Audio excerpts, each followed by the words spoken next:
어떻게 한 주간도 평안하셨습니까? 예, 하나님의 은혜 가운데 살아가고 있습니다. 여러 가지 사회적으로 보면 사건, 사고들이 일어나고 또 코로나로 인해서 여러 가지 두려움 가운데 어려움 가운데 있지만 하나님의 은혜 가운데 담대히 살아가는 저와 여러분이 되길 주님의 이름으로 부탁드리겠습니다. 이제 무더위가 시작이 되고 또 장마가 시작이 됩니다. 특별히 코로나로 인해서 또 여러 가지 문제들이 있지만 이번 여름을 특별히 건강하게 몸 관리 잘 하시고 건강하게 지내시기를 바랍니다. 교회가 지금 코로나 집단 감염 사건으로 인해서요, 지금 종교시설, 특히 교회가 지금 타격이 되고 있습니다. 교회를 고위험 시설에 포함을 해야 할지 말아야 할지 지금 논의를 하고 있는 상황에 있습니다. 그러다 보니까 하나님을 믿지 않는, 하나님을 알지 못하는 사람들이요, 교회에 대해서 그냥 보이는 것으로만 보고 비판하고 있습니다. 이럴 때일수록 우리가 더 기도하고 또 우리가 철저하게 코로나 예방 수칙을 잘 지켜서 본이 되어 그들에게 선한 영향력을 끼치는 우리 모두가 되길 주님의 이름으로 부탁드리겠습니다. 6월 호국 보훈의 달을 맞이해서요, 지금 하나님의 나라에 대해서 계속 말씀을 나누고 있습니다. 그래서 오늘은요, 그동안의 말씀을 좀 다시 한번 상기시키고 오늘 6월 마지막 주일이기에 하나님 나라의 삶에 대해서 좀 나누면서 호국 보훈의 달 6월 하나님 나라에 대한 말씀을 좀 마무리하려고자 합니다. 나라의 3요소가 무엇인지 아시죠? 영토, 백성, 주권. 그렇게 해서 세 가지가 있음을 이야기를 하면서 하나님 나라에도 백성이 있고 또한 영토가 있고 하나님의 주권이 있다라고 말씀을 나누었습니다.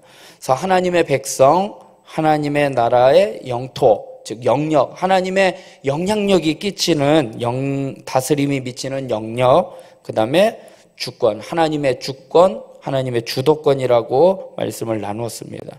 그래서 하나님 나라의 백성은요, 마태복음 13장에 보면은요, 천국에 대한 비유가 많이 나와 있어요. 그래서 천국은 마치 감추인 보화와 같고 진주와 같고 하면서 천국에 대한 말씀 가운데에 네 가지 밭에 대해서 말씀을 나누었습니다.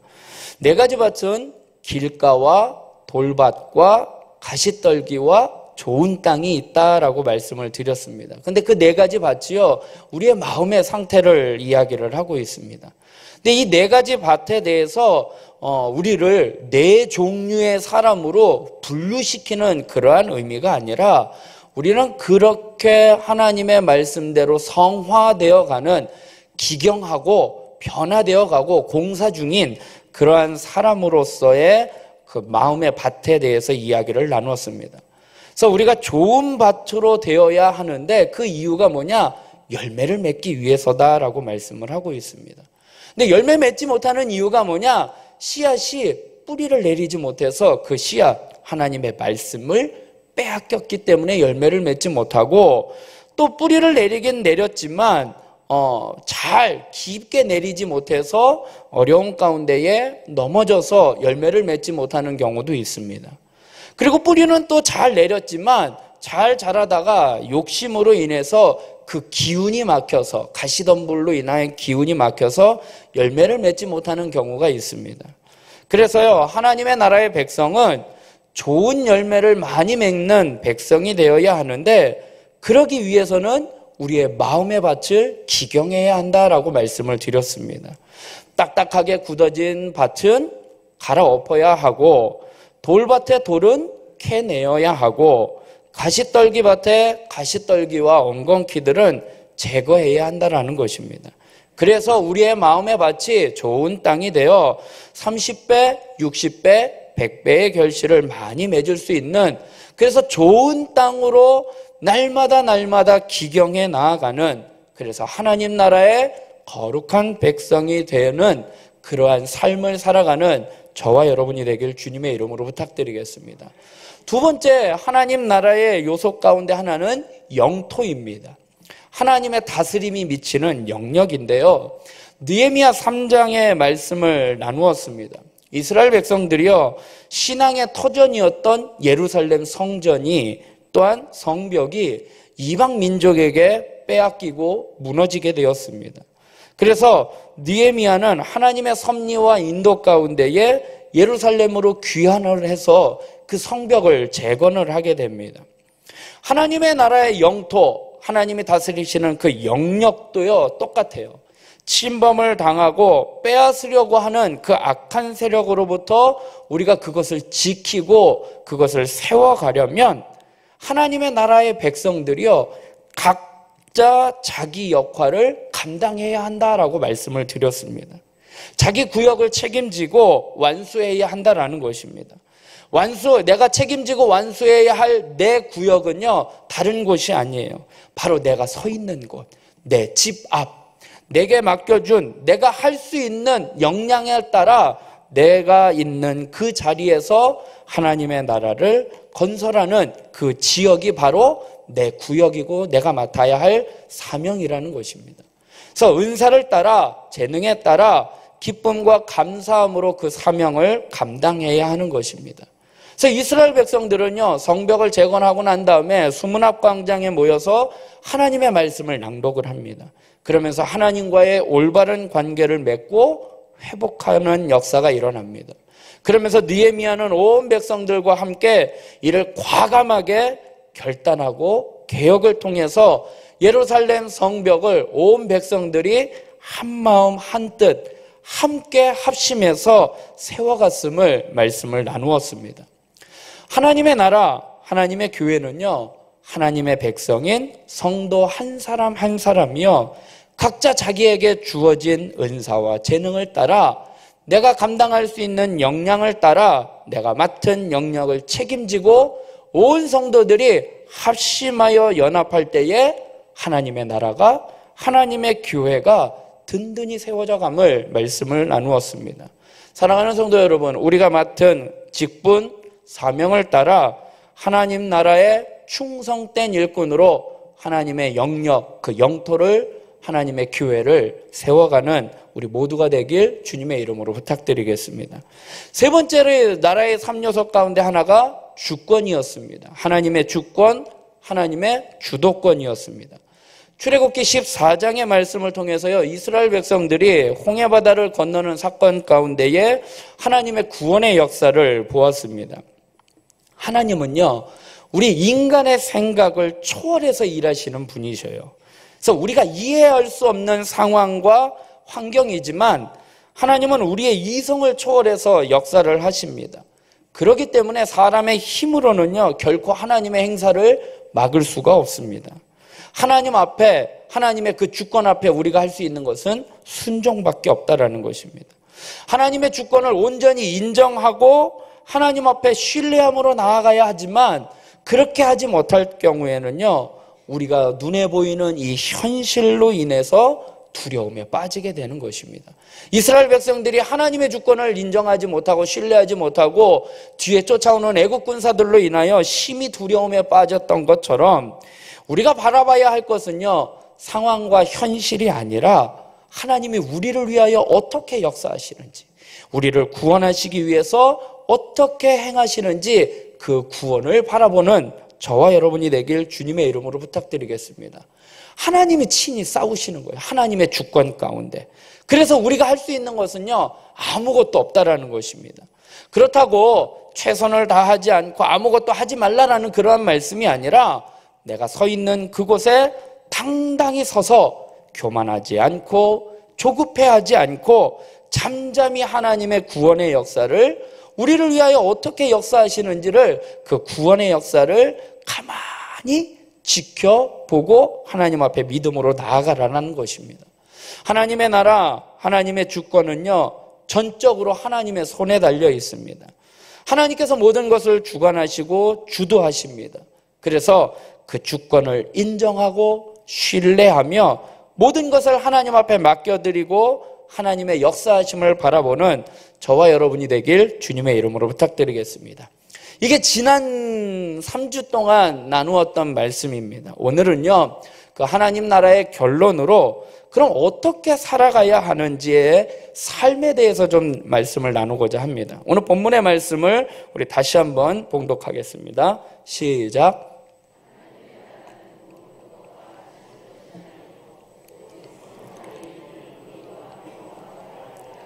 아멘. 오늘 본문의 말씀을 보면은요, 누구나 알 수 있도록 세 가지를 이야기를 하고 있어요. 세 가지가 뭐죠? 의와 평강과 희락이다. 하나님의 나라는 의와 평강과 희락이다 라고 말씀을 하고 있습니다. 나라가 형성이 되기 위해서는요, 세 가지 요소가 꼭 필요합니다. 백성과 영토와 주권이 있어야지 돼요. 그런데 그 세 가지가 있어서 나라가 형성은 되어 있지만 그것으로 나라가 존재할 수 있는 것은 아니라는 것입니다. 그 밖에 다른 것들이 갖추어져 있어야 한다는 것입니다. 그래서 하나님의 나라도 마찬가지로 하나님의 백성, 하나님의 영역, 하나님의 주권, 그 세 가지만 있어서는 되는 게 아니라 그 다음에 또 다른 것들이 필요하다는 것입니다. 제가 인터넷을 통해서 대한민국 헌법을 좀 살펴봤는데요. 대한민국 헌법 1장 1조에 보면 대한민국은 민주공화국이다. 대한민국의 주권은 국민에게 있고 모든 권력을 국민으로부터 나온다라고 주권에 대해서 이야기를 하고 있습니다. 그러면서 2조에 가서 보면 국민의 요건과 국민의 보호 의무, 3조에 가서는 영토에 대해서, 그러니까 나라의 3요소에 대해서 헌법 1장에 그런 총강을 통해서 그 3요소에 대해서 이야기를 하고 있더라고요. 그러면서 2장으로 넘어가서 보니까요, 2장에 넘어가서는 국민의 권리와 의무에 대해서 이야기를 하고 있습니다. 그래서 10조부터 보니까요, 인간의 존엄성과 가치, 행복 추구권, 11조에는 평등권, 20조에는 우리가 예배드리는 종교의 자유, 31조에는 교육을 받을 권리, 교육 기회의 균등, 32조에 가니까 근로의 권리 및 의무, 최저임금제 뭐 이런 것들, 34조에 가는 인간다운 생활을 할 권리, 사회보장과 사회복지에 대해서, 38조에는 납세의 의무, 39조에는 국방의 의무, 이러한 것들이 기록이 되어 있더라는 거예요. 그래서 헌법을 보니까요, 총 10장으로 해서 130조의 항목으로 제정이 되어 있다는 것입니다. 나라가 구성하는 데 있어서 3요소의 영토, 국민, 주권만이 아니라 국민으로서의 보장받아야 할 행복 추구권, 평등권, 또 교육을 받을 권리, 이러한 것들이 복지시설이나 국방, 그래서 나라가 안전하게 지켜져야 하는 이러한 요소들이 필요한 것처럼 하나님 나라도 마찬가지더라는 거예요. 하나님의 백성인 성도와 하나님의 다스림이 미치는 영역인 교회 또는 우리의 삶의 터전, 그리고 하나님의 주도권만 있어서는 되는 것이 아니더라는 것입니다. 하나님의 나라가 부흥하고 든든히 세워져 가고 행복한 하나님의 나라, 행복한 하나님의 교회가 되기 위해서는 성도의 권리와 의무에 대한 것도 필요하다라는 것입니다.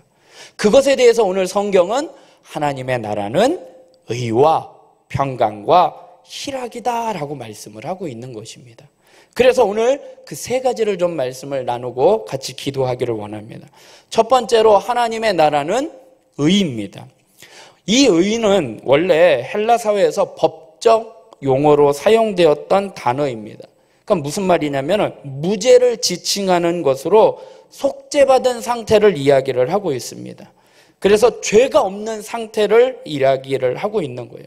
그래서 하나님의 나라는 의, 즉 죄가 없는 거룩한 그러한 삶에 대해서 올바른 행동, 도덕적인 의에 대해서 말씀을 하고 있습니다.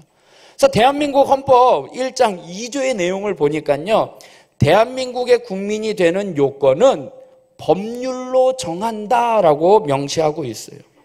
그래서 대한민국 헌법의 전문을 보니까요, 안으로는 국민 생활의 균등한 향상을 기하고 외부적으로는 세계 평화와 인류 공영에 이바지함으로써 우리들과 우리들의 자손과 안전과 자유와 행복을 영원히 확보할 것을 다짐하면서 헌법을 제정한다라고 그렇게 전문에 나와 있어요. 그러니까 법이 있는 이유가 뭐냐? 우리가 자유롭게 또한 행복하게 살기 위해서 헌법이라는 것을 제정을 해서 그렇게 살아가게 제정했다라고 이야기를 하고 있는 것입니다.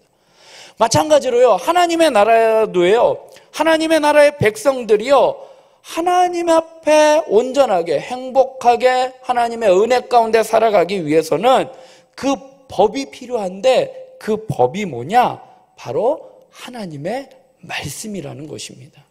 그래서 하나님의 나라의 의는 의로운 삶이 있어야지 되는데, 그 의로운 그런 삶을 살기 위해서는요, 말씀이 필요하다라는 것입니다. 시편 119편 105절에 보니까요, 주의 말씀은 내 발의 등이요 내 길의 빛이니이다.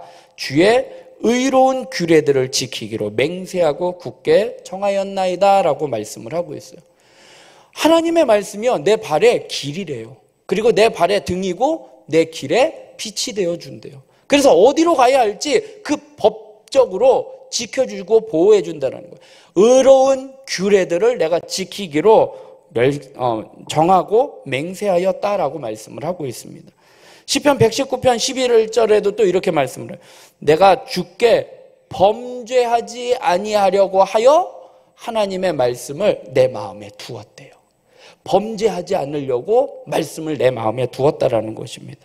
그래서요, 디모데후서 3장 16절에는요, 모든 성경은 하나님의 감동으로 된 것으로 교훈과 책망과 바르게 함과 또 의로 교육하기에 유익하니 하나님의 사람으로 온전하게 또한 모든 선한 일을 행할 능력을 갖추게 해주는 것이 뭐냐? 하나님의 말씀이다라고 이야기를 하고 있습니다. 그래서요, 우리가 어떤 낯선 곳을 찾아갈 때에요, 운전하시는 분들에게 있어서 또 꼭 필요한 게 뭐냐? 내비게이션이에요. 이 내비게이션을 통해서 가야 할 길을 찾아갑니다. 근데 이 내비게이션은요, 친절하게 우리가 가야 할 그 목적지까지 잘 인도를 해줍니다. 혹 중간에 경로를 이탈을 했어도요, 경로를 이탈하였습니다라고 친절하게 그곳에서 다시 경로를 찾아갈 수 있도록 목적지까지 우리를 잘 안내해 준다는 것입니다. 하나님 나라의 백성도요, 말씀의 내비게이션이 있어요. 그래서요, 이 말씀이요, 우리의 인생을요, 바른 길로 인도해 줘요. 그리고요, 혹 잘못된 길로 벗어날지라도요, 바른 길로, 바르게 함과 의로 교육하기에 유익한 게 하나님의 말씀이라는 거예요. 경로를 이탈했습니다. 하나님의 말씀 가운데 경로를 이탈했습니다. 바르게 인도해 주는 게 하나님의 말씀이에요. 그래서 온전하게 선한 일을 행할 능력을 갖추도록 하나님의 말씀으로 우리를 지도하고 인도해 주신다라고 말씀을 하고 있습니다. 그러므로 우리는 이 말씀을 어떻게 해야겠어요? 읽고 듣고 그대로 지켜 행해야 한다라는 것이죠. 그래서 요한계시록 1장 3절에 이 예언의 말씀을 읽는 자와 듣는 자와 그 가운데에 기록한 것을 지키는 자가 복이 있다라고 말씀을 하고 있습니다.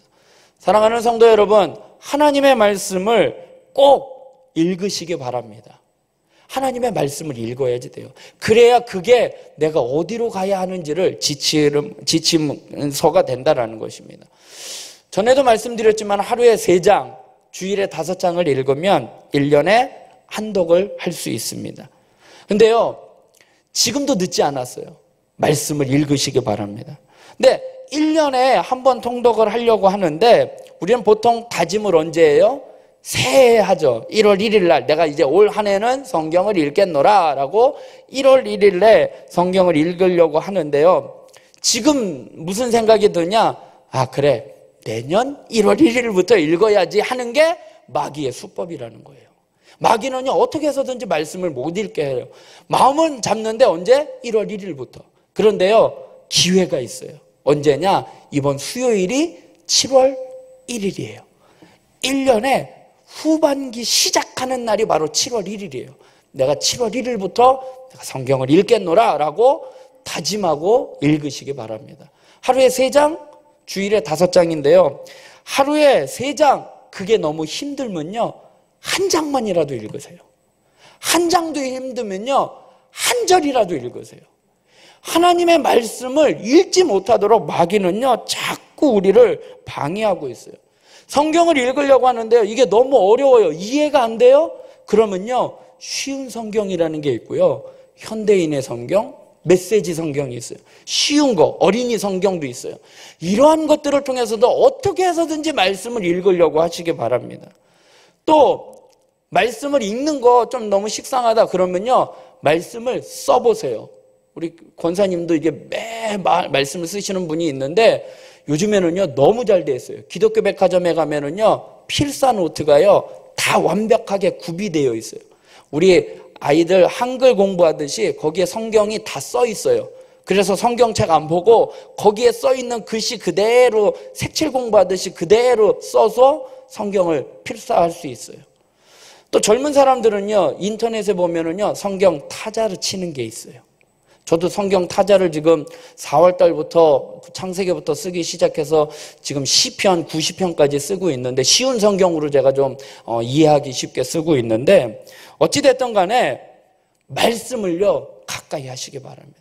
한 절이라도 제가 오늘 또 우리 기관장님을 통해서 말씀을 이렇게 보내드렸는데 하나님의 말씀을 가까이 해야지 되는 거예요. 하나님의 나라의 의는요 하나님의 말씀이에요. 말씀의 씨앗이 우리의 마음밭에 떨어져야 열매를 맺을 수 있는 것입니다. 하나님의 나라는요 먹는 것과 마시는 것이 아니요 오직 성령 안에 있는 의다라고 이야기를 하고 있어요. 말씀이에요. 그 말씀을 읽고 듣고 그 가운데 지켜 행하도록 몸부림치시기 바랍니다. 그래야 하나님의 나라가, 하나님의 교회가 든든히 세워져 가고 행복하게 세워져 갈 수 있음을 기억하시기 바랍니다. 두 번째는요, 하나님의 나라는 평강이다라고 말씀을 하고 있습니다. 여기서 평강은요, 전쟁이 종식된 상황을 지칭하는 데서 유래한 단어예요. 그래서 모든 것이 안정되고 조화로워 매우 만족하게 된 상황을 이야기를 합니다. 평강, 평안. 나라가 국방이 든든해져야 적으로부터 침입을 받지 못하고 나라가 안정하고 평화를 누릴 수 있는 것처럼 하나님의 나라에도요, 바로 이 영적인 전쟁 가운데 그 전쟁이 종식되어야만이 우리가 평안을 누릴 수 있다는 것입니다. 하나님 나라도 영적 전쟁이 종식될 때 우리가 평강을 누릴 수 있는데 이 영적 전쟁이라는 것에 대해서 에베소서 6장 12절에 보니까요, 우리의 씨름은 혈과 육을 상대하는 것이 아니고 하늘에 있는 악의 영들을 상대하는 거래요. 하나님의 나라는요, 악의 영들에 대한 싸움이라는 것이에요. 근데 그 악의 영들이 어떻게 하고 있느냐? 베드로전서 5장에 보니까요, 너희 대적 마귀가 우는 사자같이 두루다니며 삼킬 자를 찾는데요. 그렇기 때문에 우리는요, 이 영적 전쟁에서 싸워 이겨서 그를 대적하라라고 말씀을 하고 있습니다. 하나님 나라의 평강을 위해서는요, 이 영적인 싸움에서 승리해야만이 우리가 안전하게 평안을 누릴 수 있다는 것입니다. 근데 그 영적인 싸움에서 승리할 수 있는 비결이 뭐냐? 승리할 수 있는 방법이 뭐냐? 그것은 기도라는 거예요. 영적인 싸움은요, 기도밖에는 없다라는 것입니다. 그래서요, 에베소서 6장 18절을 보니까 모든 기도와 간구를 하되 성령 안에서 기도하고 깨어 구하기를 항상 힘쓰라. 영적 전쟁에서 이길 수 있는 싸움은요, 지금 에베소서 6장 18절의 말씀, 이 말씀은 무슨 말씀이냐면 하나님의 전신갑주에 대한 이야기의 말씀이에요. 의의 흉배, 믿음의 방패, 이런 걸 하면서 모든 기도와 간구로 깨어 기도하라라고 말씀을 하고 있는 것입니다.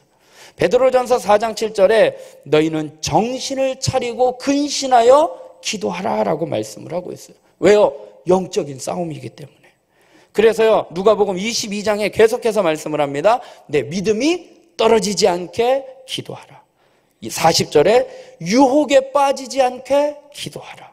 46절에 시험에 들지 않게 기도하라라고 말씀을 하고 있어요. 그래서 우리는 어떻게 해야지 돼요? 데살로니가전서 5장 17절을 보니까 쉬지 말고 기도하라라고 말씀을 하고 있습니다. 왜 우리가 기도해야지 되느냐? 영적인 싸움에서 이길 수 있는 유일한 무기가 이거밖에 없다라는 거예요. 그래서 예수님이 마가복음 9장 29절에 이렇게 말씀하셔요. 이르시되 기도 외에 다른 것으로는 이런 종류 악한 영들을 대적하고 악한 영들의 싸움에서 이길 수 있는 방법이 기도밖에는 없다라는 거예요. 그래서 하나님의 나라의 평강은요, 우리의 심령이 평안해지고 행복해질 수 있는 방법은요, 영적인 전쟁에서 승리해야 하는 건데, 그 영적인 전쟁에서 승리할 수 있는 방법은 기도라는 것입니다. 사랑하는 성도 여러분, 하나님의 나라는 먹는 것과 마시는 것이 아니오 오직 성령 안에 있는 평강이다라고 말씀을 하고 있습니다. 승리를 위한 유일한 방법이 기도예요. 그래서요, 날마다 기도하시기 바랍니다. 아멘이 안 나와요? 기도하셔야지 돼요. 왜요? 하루에 아침에 새벽에 나와서 새벽 기도하시면 더 좋은데, 그러지 못하면요, 아침에 눈 뜨자마자 기도하세요. 하나님, 그냥 이불 속이라도요, 눈 뜨자마자 하나님 오늘 하루의 삶을 책임져 주세요. 하나님, 내가 오늘 하루 하나님의 말씀대로 살겠습니다. 아침에 눈 떠서 기도 못하면요, 저녁에 잠자기 전이라도 기도하세요. 기도해야지 돼요. 그리고요, 성전에 나와서 기도하든, 가정에서 기도하든, 직장에서 하든, 길거리를 가든, 내가 어디에 있든지 간에 틈만 나면 기도해야지 된다는 거예요. 기도는 영적인 호흡이라고 했잖아요. 전에 한번 제가 말씀드렸잖아요. 주일날 한번 와가지고 1시간 동안 숨 크게 들이마시고 끝나고 나서 흡 하고 일주일 동안 숨 참고 살아가는 것과 똑같다는 거예요. 우리의 삶은요, 매일매일 기도해야지 된다는 거예요. 하나님의 나라가, 하나님의 교회가 든든히 행복하게 세워지기 위해서는 평안이 있어야지 돼요. 그 평안을 위해서는 영적인 싸움에서 승리하는, 기도하는 저와 여러분이 되길 주님의 이름으로 부탁드리겠습니다. 끝으로 하나님의 나라는 희락이다라고 말씀을 하고 있습니다. 희락은 문자적으로 기쁨, 즐거움을 이야기를 하고 있습니다. 영혼의 기쁨을 뜻하고 있어요. 예수님으로 말미암아 하나님과 더불어 화평한 관계를 누리는 성도들의 이 정서에 자연스럽게 나오는 영혼의 기쁨을 이야기를 해요. 우리의 삶이요, 하나님의 앞에 의롭고 또 평강을 누리면 자연스럽게 나오는 것이 희락이에요. 기쁨이라는 거예요. 근데 이게 성령 안에서 성도 간의 관계에서 오는 사귐의 기쁨도 여기에 포함이 되어 있다는 것입니다. 그래서 이 기쁨, 희락은요, 개인적인 것이 아니라 상호 의존적인 것이에요. 그래서요, 성도 간의 관계에서 어떻게 할 때 기쁨이 올까요? 성도 간의 공동체 가운데 기쁨이 어디서 올까? 그것은 바로 사랑에서 온다라는 것입니다. 그래서요, 고린도전서 12장 26절에 보니까 한 지체가 고통을 받으면 모든 함께 고통을 받고 한 지체가 영광을 얻으면 모든 지체가 함께 즐거워한다라고 말씀을 하고 있어요. 함께 즐거워하기 위해서는요, 사랑해야 한다라는 것이에요. 그래서 예수님께서 새 계명을 너희에게 주노니 하면서 요한복음 13장에 너희가 서로 사랑하라. 내가 너희를 사랑한 것 같이 너희도 서로 사랑하라. 너희가 서로 사랑하면 모든 사람이 너희가 내 제자인 줄 알리라 라고 말씀을 하고 있어요. 그래서요, 서로 사랑해야 한다라는 거예요. 그래야 기쁨이 있고 즐거움이 있다라는 거예요. 그런데 어떻게 사랑해야 하느냐? 베드로전서 4장 8절에 보니, 요한일서 3장 18절에 보니까 말과 혀로만 사랑하지 말고 행함과 진실함으로 하래요. 그리고요, 베드로전서 4장 8절에 보니까 뜨겁게 사랑하래요. 그래서요, 우리가 잘 알고 있는 고린도전서 13장에 보니까요, 내가 예언하는 능력이 있고 모든 지식을 알고 있을지라도요, 믿음이 있다 할지라도요, 사랑이 없으면 아무것도 아니래요. 내가 구제하고 내가 저 사람을 위해서 내 몸을 불사르게 내어줄지라도요, 사랑이 없으면 아무 유익이 없다라고 말씀을 하고 있습니다. 사랑하는 성도 여러분, 하나님의 나라는요, 먹는 것과 마시는 것이 아니요 오직 성령 안에 있는 희락이다라고 말씀을 하고 있어요. 우리가 서로 사랑해야 기쁨과 즐거움을 함께 할 수 있다라는 것이에요. 내 옆에 있는 지체를 사랑하시기 바랍니다. 나하고 맞지 않아도요, 그 사람은 나하고 좀 다른 것이지 틀린 게 아니에요. 그래서 우리는요, 그 사람을 이해하고 용납하고 사랑할 때 그곳에 행복이 있고요, 기쁨이 있고 즐거움이 있다라는 것입니다. 그래서 서로 사랑하기 위해서요, 몸부림치시기 바랍니다. 그래야 하나님의 나라가, 하나님의 교회가 든든하게 행복하게 세워져 갈 수 있다는 것입니다. 말씀을 맺겠습니다. 하나님의 나라는요, 이미 이 땅 가운데 임했어요. 하나님의 나라는요, 저 위에 있는 저 천국을 이야기를 하고 있지만 또 하나는요, 하나님의 통치가 미치는 영역이 바로 하나님의 나라예요. 그래서요, 초막이나 궁궐이나 내 주 예수 모신 곳이 그 어디나 하늘나라라는 그 찬양의 고백처럼 하나님의 나라는요, 이미 이 땅에 임했어요. 그런데요, 이 땅에 임한 하나님의 나라를 우리가 어떻게 누릴 수 있느냐? 눈에 보이지 않는 이 하나님의 나라를 어떻게 경험할 수 있느냐? 그게 바로 의와 평강과 희락이라는 거예요. 그게 있으면 그것이 하나님의 나라는 의와 평강과 희락이래요. 그런데 그 의와 평강과 희락을 위해서는 우리가 어떻게 해야지 돼요? 말씀을 읽어야지 돼요. 기도해야지 돼요. 그리고 서로 사랑해야 한다라는 거예요.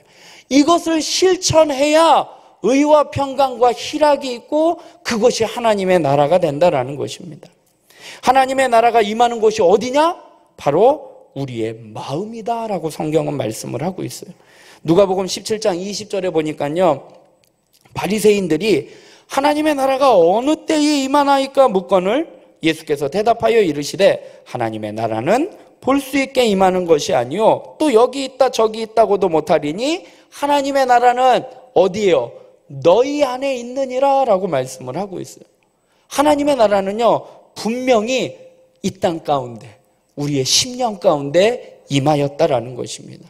우리가 주님 안에서 하나님의 나라가 이루어짐을 믿으시기 바랍니다. 그러면 우리의 마음속에 하나님의 나라가 임하는 것을 확인할 수 있어요. 오늘 본문의 말씀을 다시 한번 보면 하나님의 나라는 먹는 것과 마시는 것이 아니요 오직 성령 안에 있는 의, 평강, 희락이다.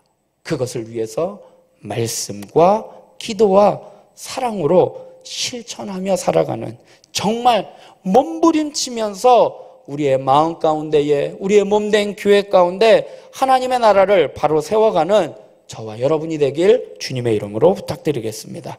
우리 이 시간 한번 기도하기를 원합니다.